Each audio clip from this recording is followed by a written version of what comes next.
Assalamualaikum Bolo. Kali ini saya ajak kalian untuk berjalan-jalan di kebun tetangga kawan-kawan. Kondisinya Anda bisa lihat seperti ini ya, di wilayah kami ya. Ada buahnya 1-2 kawan-kawan, tapi tidak semuanya ya. Ini malah habis ya. Ini kerdil. Di daerah kami itu memang menyeluruh seperti yang saya bilang di video-video kami ya. Ini kalau pas musim buah juga banyak buahnya ini teman-teman. Karena kondisinya sekarang ini trek ya. Jadinya ya seperti ini keadaannya di wilayah kami ya. Tuh habis. Ini enggak ada buahnya ya.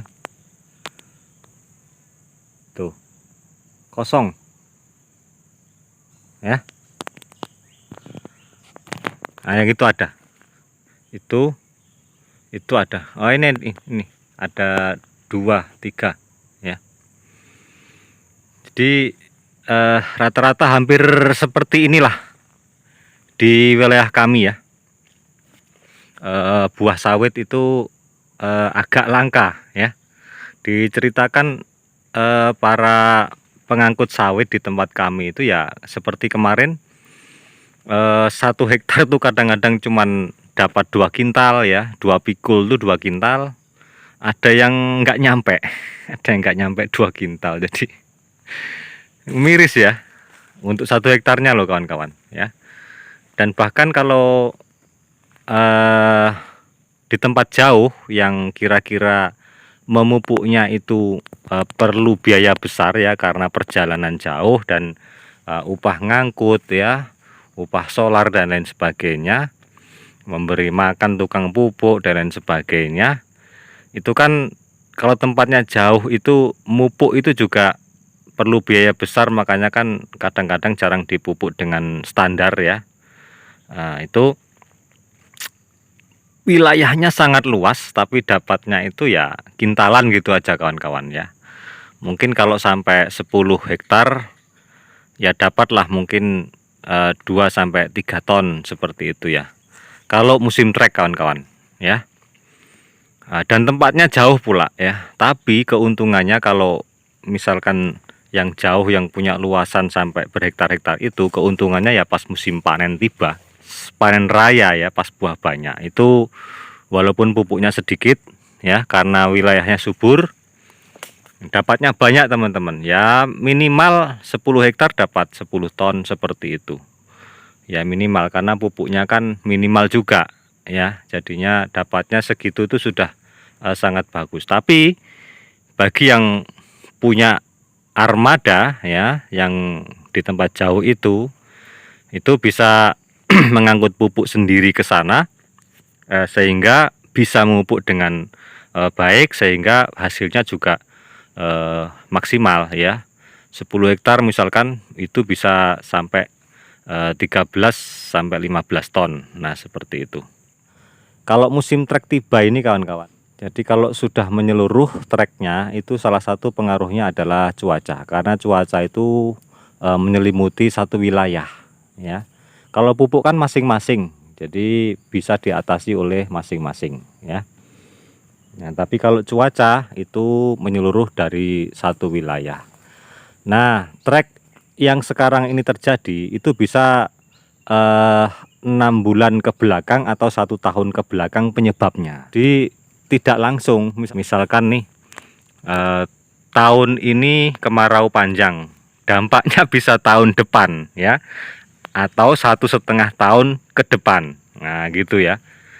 Karena yaitu karena proses keluarnya bunga itu kan memakan waktu yang sangat lama ya. Padahal buah di luar itu masih bagus, tapi calon buah yang di dalam itu sudah membentuk bunga jantan karena kekurangan air, kan begitu ya. Salah satunya, contoh penyebabnya kan begitu. Kemudian buah-buah yang di luar ini pas kemarau tiba tapi buahnya bagus ya, itu nanti sampai habis buah-buah yang ada itu, sampai tumpuk 3 misalkan. Kemarau tiba tapi buahnya itu masih tumpuk 3. Nah, gitu ya. Tapi setelah tumpuk 3 itu habis, baru dampak itu muncul, yaitu yang disebabkan oleh kemarau tadi itu. Jadi calon bunga yang di dalam tadi sudah mulai keluar. Jadi begitu kawan-kawan, tidak langsung hari ini kemarau kemudian hari ini trek, bukan begitu ya. Dampak dari tahun ini kemarau bisa tahun depan itu mengalami trek. Nah, seperti itu. Kalimantan Selatan nih teman-teman ya. Dan ini nggak kebun ini saja teman-teman. Ya saya bilang hampir menyeluruh tadi se Kalimantan Selatan. Ya ada beberapa kebun yang masih bagus ya. Ya seperti yang biasanya saya posting juga ya, jenis bibit tertentu itu bagus ya, masih bertahan. Dan biasanya juga yang masih bertahan itu sawit yang usianya di atas 3 tahun dan di bawah 6 tahun. Itu biasanya walaupun musim trek menyeluruh itu buahnya masih kadang-kadang bagus ya, karena usianya masih relatif muda. Jadi unsur hara tidak terlalu banyak diperlukan seperti usia yang sudah di atas 7 tahun.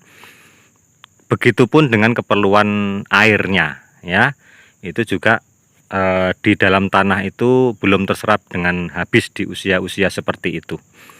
Beda dengan usia-usia yang di atas 7 tahun sampai 10 tahun, apalagi sudah di atas dari 10 tahun, itu akarnya itu sudah bukan hanya menyatu ya, bukan hanya menyatu, tapi sampai ke dalam tanah pun sudah sangat rapat ya. Ya kalau usia-usia yang masih di bawah 6 tahun, mungkin akarnya itu memang sudah menyatu, tapi tidak full ya, tidak full.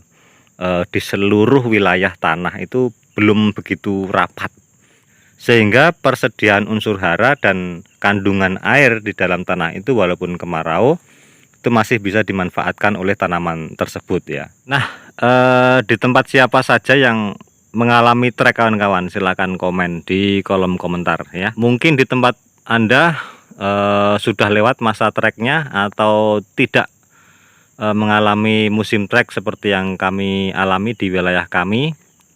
Di daerah mana saja, silahkan di komen ya, di kolom komentar, untuk menyemangati teman-teman kita yang lain juga kawan-kawan ya, sesama petani kelapa sawit.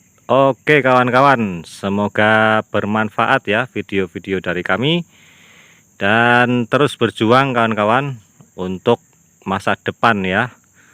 Dan salah hilap mohon maaf, wabillahi taufiq wal hidayah.